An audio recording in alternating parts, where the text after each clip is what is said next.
That opening riff slaps you awake like a cold beer to the face after a 3-day bender, doesn't it? AC/DC's Highway to Hell, the song that's outlived disco, survived hair metal, and probably convinced more than a few vicars to switch careers. It's 1979 all over again, every time it blasts, but lurking in those power chords is a story dirtier than a backstage rider, a band on the brink, a real-life death trap of a road, and a singer belting out his own eulogy without even knowing it. Stick around, because this isn't just rock history, it's the kind of behind-the-song madness that makes you wonder if Satan really does have the best tunes. Let's rewind to the ignition point, where this beast roared to life. Picture Malcolm Young, the no-nonsense rhythm guitarist with a glare that could curdle milk, tinkering in his flat. He's got this riff, simple, stabbing, like a jackhammer with attitude. It sticks out, as he put it, like a dog's bollocks. Enter his kid brother Angus, the schoolboy shredder, fresh off a grueling 1978 tour that left the band feeling like roadkill. Angus cracks wise. That tour, it was a bloody highway to hell. Boom, title sorted. But the real spark? Bon Scott, the gravel-voiced poet of pints and punch-ups, draws from his own backyard. Down in Fremantle, Australia, there's Canning Highway, a stretch of asphalt infamous for its steep drop-off straight to a pub called the Raffles. No stop signs, speed limits a suggestion at best, and more crashes than a demolition derby. Locals dubbed it the Highway to Hell because joyriding drunks kept turning it into a one-way ticket to the morgue. Bon, ever the cheeky bastard, weaves that into the lyrics. No stop signs, speed limits, nobody's gonna slow me down. It's not about devil worship. It's about bombing down to the boozer for a party, mates in tow, hoping you don't end up as tomorrow's headline. What if Bon had written it about a Sunday drive to Grandma's? We'd have cul-de-sac to purgatory, and rock would be a lot less fun. Now unpack that chorus, I'm on the highway to hell. Sounds like a devil's bargain, right? Wrong. It's the grind of the road warrior life, that endless bus crawl across America where the sun's a fireball in your eyes, and the only entertainment is a dodgy game of cards or a quick wank in the back team. Brian Johnson, who stepped in later, nailed it. You're trapped on that one-way ride, living easy, loving free, but asking nothing because the alternative's a desk job. Season ticket on a one-way ride. That's Bon owning the chaos. No refunds, no regrets. And hey, Satan paid my dues. Pure swagger. A nod to the hellish toll of fame, but with a wink that says, yeah, and I'd do it again. The meaning behind the song? It's rock's ultimate middle finger to the mundane. Party time going down, friends gonna be there too. But here's a zinger. Imagine if the devil actually showed up for royalties. Bon, mate, I love the shout-out, but where's my cut? And why'd you make me sound like a tour manager? Fast forward to the album saga, and things get properly dramatic. Think Shakespeare with amps.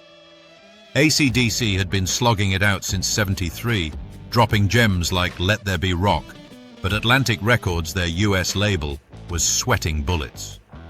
Sales were decent down under, but in America, they were barely cracking the charts, overshadowed by soft rock wankers like Fleetwood Mac. The suits at Atlantic whispered about ditching Bon, too raw, too boozy, voice like a chainsaw in a blender. Hell, they even toyed with marketing the band as punks back in '76. Malcolm wasn't having it.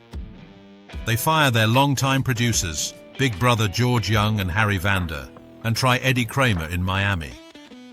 Kramer, the guy behind Hendrix and Zepp, suggests covering Gimme Some Lovin'.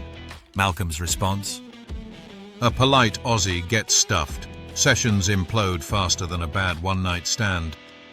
Enter Mutt Lang, fresh off the Boomtown Rats, who drags them to a freezing rehearsal space in London. Dirt floor, paraffin heater, the works. It's so cold, Bon's probably knocking back whiskey just to thaw his fingers.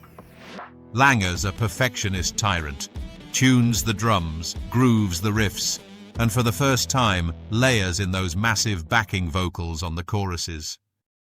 He even sings on them himself. 3 weeks at Roundhouse Studios and Highway to Hell, the album emerges. 10 tracks of pure thunder, from the groovy Girls Got Rhythm to the sinister closer Night Prowler, where Bon channels a creeper and caps it with Shazbot Nanu Nanu from Mork and Mindy. Observational humor alert. If aliens ever invade, at least we'll know Bon tried to make peace with sitcom quotes. Launch day. Pure pandemonium? July 27, 1979, and Atlantic's in meltdown over the title. In God-fearing America, Highway to Hell screams blasphemy, especially with Angus on the cover, sporting devil horns and a tail like he's auditioning for a pantomime. Picketers swarm gigs, waving signs and chanting prayers, as if AC/DC needed more publicity. Rumors fly about backmasked satanic messages. Angus deadpans, "Why play it backwards? We say it right there. Highway to Hell." Satirical swipe. Imagine the moral majority realizing it's just about pub crawls and tours. Oh, the horror.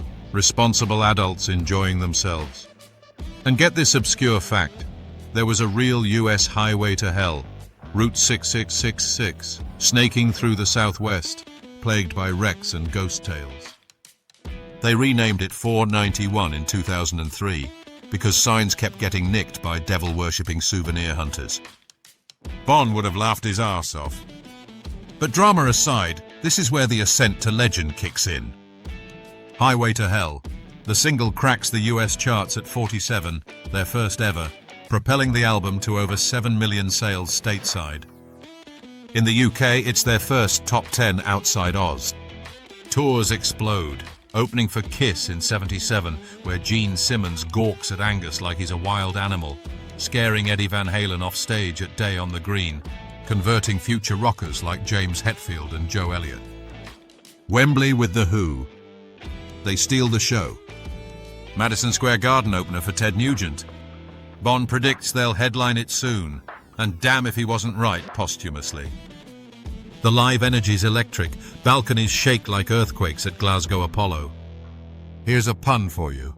They weren't just on the highway to hell, they paved it with gold records.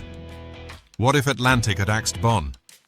We'd have some clean-cut crooner warbling Highway to Heck, and the 80s would have been unbearable. The enduring impact? This track's like herpes. Once it's in the culture, it's there forever, but way more fun. It's the go-to for road trips, gym pumps, and any scene needing a jolt. Movies? It's in School of Rock, where Jack Black teaches the riff to kids. Iron Man 2, basically the whole soundtrack. Megamind, Wild Hogs, even Final Destination 2 for that ironic death vibe. TV's obsessed. The Simpsons end credits over a Bible episode. Cheeky. Family Guy, where Peter blasts it to corrupt the Amish. Supernatural for those demon-hunting drives. House MD pimping his cane to it. Cultural ripple? It birthed headbangers worldwide, inspired Metallica's Formation, and even got a bluegrass twist from Hayseed Dixie. Tom Morello roped Bruce Springsteen and Eddie Vedder for a Lockdown cover. Boss on vocals, what a twist. And in 2013, UK fans campaigned to make it Christmas #1. It hit 4, beating out Festive Drivel. Obscure nugget, serial killer. Richard Ramirez, the Night Stalker, blamed the album for his murder spree, claiming AC/DC meant Antichrist, Devil's Child. Angus's response? Probably a shrug and a solo. Satire time. If music makes killers, then Elevator Jazz explains accountants. Quirky aftermath? Tragic and twisted like rock's own Greek tragedy. This is Bon's swan song. He dies February 19th, 1980, after a legendary bender, choking in a mate's car. Gear stick to the throat, alone in the cold, poetic if grim. But before that, oddities abound. Bon gifts. Def Leppard's teen drummer a bowl of Smarties for his birthday. Shares a sideways eaten hot dog with Simmons due to missing teeth. And in Russia, during Gorbachev's thaw, fans vote AC/DC as the band they most want in Moscow. Fan stories? It's the unofficial anthem for proms vetoed by principals, locker room psych-ups before football games that end in chaos, and birthdays from 16 to 40. One kid hears it at WWE, raids dad's CDs, converts pals to classic rock. Another blasts it racing a souped-up Vega, until mates crash and die, echoing that Canning Highway curse. Stage adaptations. High school bands cover it at talent shows. It's sound-checked by Aussie acts like the Angels. What if Bon lived? Back in Black might have been Still on the Highway, and we'd have decades more mayhem. Instead, it's a frozen in amber legend, with tributes like Marilyn Manson's growly version for Detroit Rock City. So there you have it, the wild, wacky history of AC/DC's Highway to Hell, from pub perils to platinum plaques, all laced with the meaning of a life lived flat out. If this tale revved your engine, smash that like button like Angus smashes a solo, subscribe for more rock lore that bites back, and drop a comment. What's your craziest highway memory? Until next time, keep the volume cranked, because nobody's gonna slow you down.